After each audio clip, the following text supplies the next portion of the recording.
siang. Salam kimia dengan Ibu Elizabeth. Kali ini kita akan latihan untuk persiapan ujian kenaikan kelas penilaian akhir tahun 4 ya 2019-2020. Salah satu bahannya adalah membahas garam terhidrolisis dari KI3 KD311 ini ya. Ini terkait dengan aplikasi pengurangan penyebaran virus COVID-19 ya. Nah, sekarang kita mulai saja, langsung ya. Setelah Anda mengisi data email, maka kita bahas langsung ya.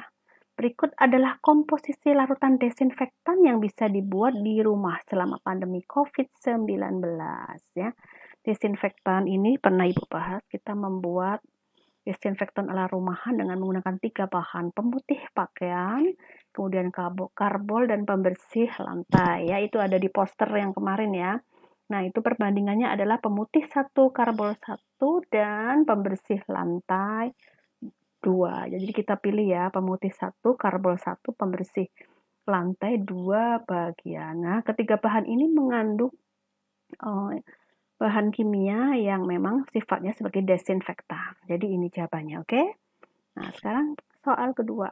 Garam terhidrolisis natrium hipoklorit dapat digunakan sebagai cairan desinfektan karena alasan berikut. Ini adalah garam basah ya.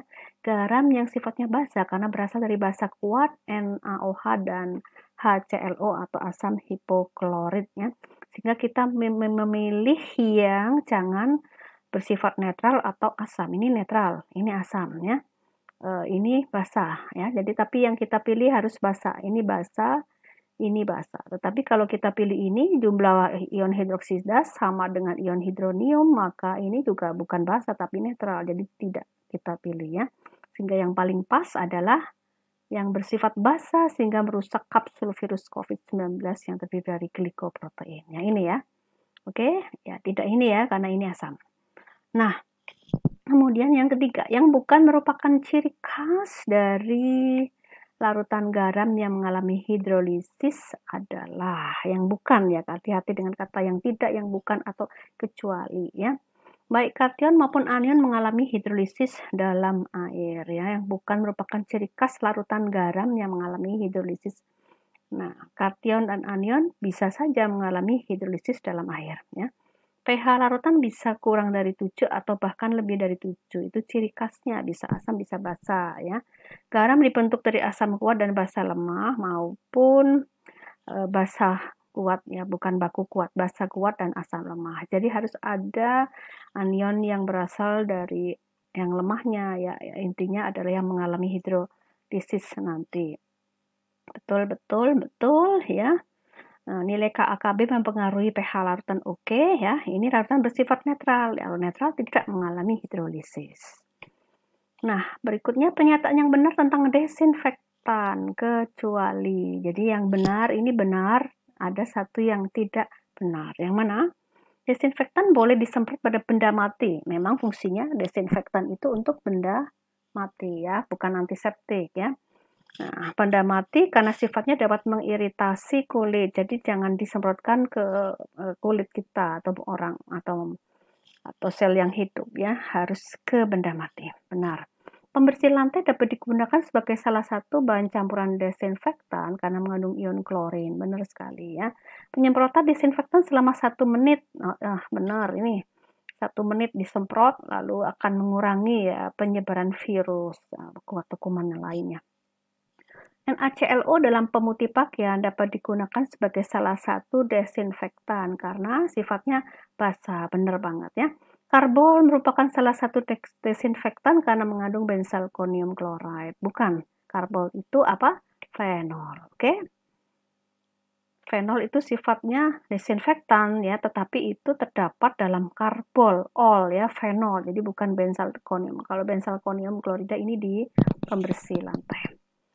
Berikut adalah pernyataan yang benar tentang garam amfetamin klorida. Ini adalah ada di buku Gagas Hots yang cover hijau itu ya.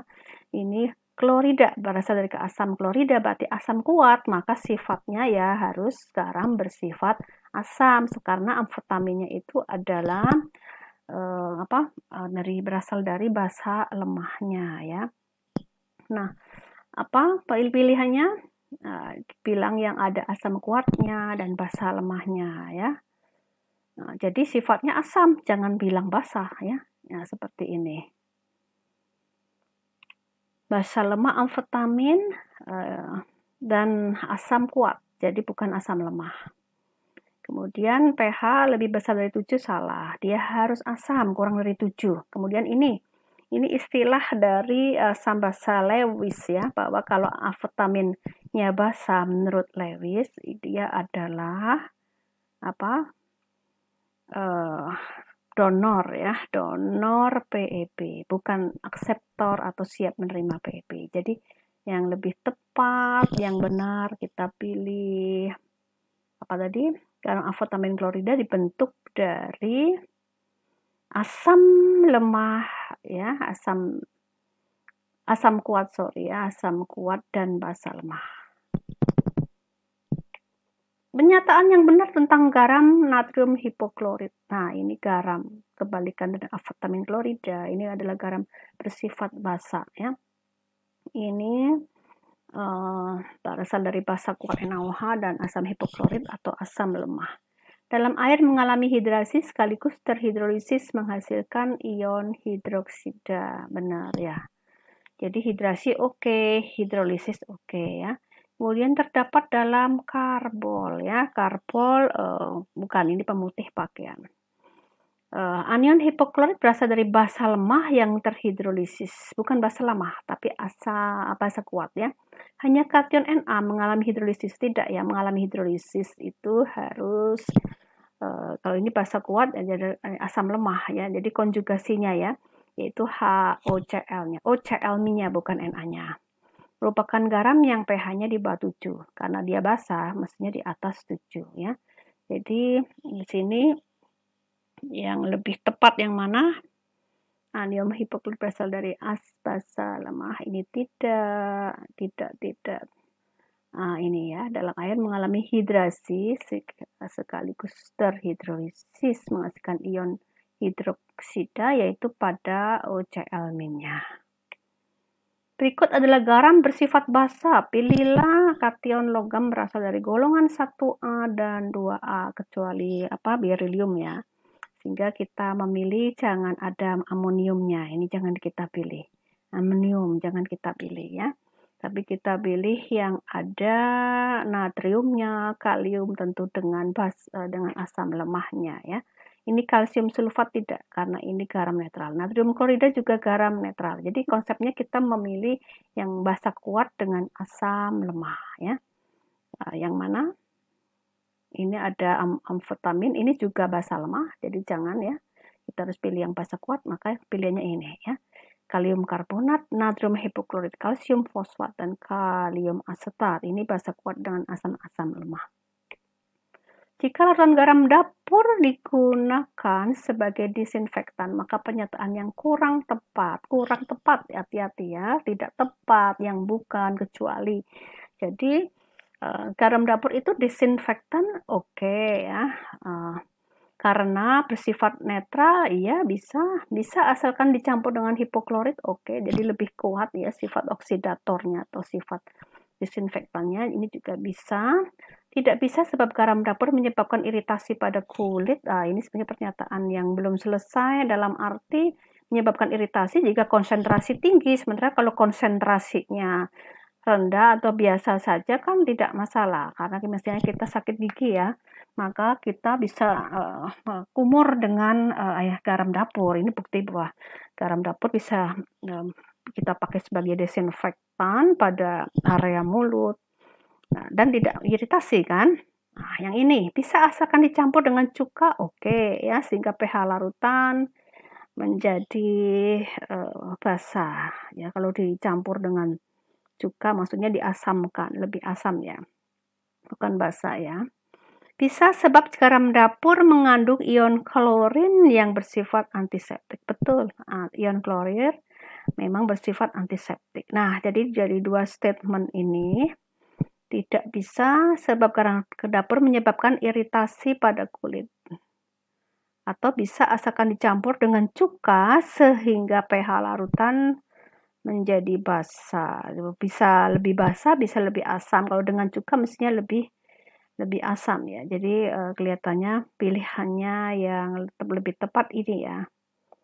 Nah, ini lebih asam. Maksudnya ini lebih asam. Oke, sekarang pernyataan yang benar dan mendukung tentang alasan suatu garam tidak mengalami hidrolisis dalam air. Ini mungkin soal yang cukup kompleks karena pemahaman kita harus pada konsep teori asam basanya ya. Nah, yang tidak tepat ya, artinya misalnya kita langsung pilih yang ini. Air adalah basa yang lebih kuat jika bereaksi dengan suatu spesies yang cenderung mendonorkan proton pada molekul air ya. Kalau suatu spesies mendonorkan proton berarti spesies itu asam. Kalau air adalah basa yang lebih kuat, jadi basa menurut Bronsted Lowry, asam basa Bronsted Lowry berarti dia akseptor dari proton ya. Maka ini akan terjadi dong ya kan. Konsep asam basa Arrhenius mendasari serah terima proton dalam reaksi hidrolisis tidak ya. Karena Arrhenius itu hanya melihat apakah di dalam air ada tambahan ion hidrogen atau hidroksida saja dari hasil hidrolisisnya ya, disosiasinya sebagian atau total. Semua garam bereaksi dalam air karena garam memiliki ikatan ion dipol dalam air. Bener banget ya, karena ini ada ikatan ionnya dan dipolnya berasal dari ikatan hidrogen antar airnya. Jadi bisa saja kita membenarkan yang ini ya. Baik kation maupun anion garam mengalami reaksi hidrasi dalam air. Betul ya, semua bisa mengalami reaksi hidrasi, tapi tidak semua ion mengalami reaksi hidrolisis. Air adalah basa yang lebih kuat jika bereaksi dengan suatu spesies yang cenderung menerima proton dari molekul air. Nah, basa yang lebih kuat dalam ini terkait dengan serah terima proton, mestinya air ini adalah basanya Bronsted Lowry. Kalau dia siap menerima proton ya, maka dia akan bereaksi dengan suatu spesies yang cenderung menerima proton juga, maka ini tidak bisa terjadi. Ya masa sama-sama bersaing gitu, sama-sama menerima proton ya. Artinya ini adalah pernyataan yang kurang mendukung terhadap hidrolisis garam dalam air. Jadi yang ini, oke? Nah, sekarang garam amfetamin klorida mengalami hidrolisis dalam air karena ya ini ada dibahas di atas tadi ya. Ini adalah garam asam. Kenapa mengalami hidrolisis? Konsep dari mengalami hidrolisis adalah berasal dari ion-ion yang berasal dari asam lemah atau basa lemahnya ya, jangan yang kuat. Jadi kloridanya tidak ya. Kita pilih yang mana? Yang amfetaminnya mestinya bahasanya di sini ya. Di sini baik ion klorida maupun gugus amin mengalami hidrolisis, salah ya. Gugus amin dalam bahasa amfetamin mengalami hidrolisis dalam air menghasilkan larutan dengan pH lebih dari 7, salah ya. Karena nanti gugus aminnya itu justru ya, amfetamin gugus amin sebagai basa lemahnya ini sifatnya justru dia mendonorkan proton ya, mendonorkan proton sehingga kepada air sehingga air menghasilkan ion hidronium. Jadi bukan lebih dari 7 tapi justru kurang dari 7 ya. Tapi bukan ion klorida yang mengalami hidrolisis, tapi sebaliknya adalah gugus aminnya yang berasal dari basa amfetamin ya. Menghasilkan ion hidronium bukan ion hidroksida ya. Karena dia memberikan protonnya kepada air ya, sehingga melepaskan ion hidronium H3O+. Jadi jawaban lebih tepat adalah ini ya. Oke, sekian setelah diisi maka Anda yakin dan klik kirim jawaban ya. Nah, demikianlah pembahasan aplikasi dari garam terhidrolisis ya terkait dengan pandemi COVID-19, bagaimana kita memanfaatkannya dalam kehidupan sehari-hari untuk membuat apa? Membuat cairan desinfektan ala rumahan. Selamat belajar.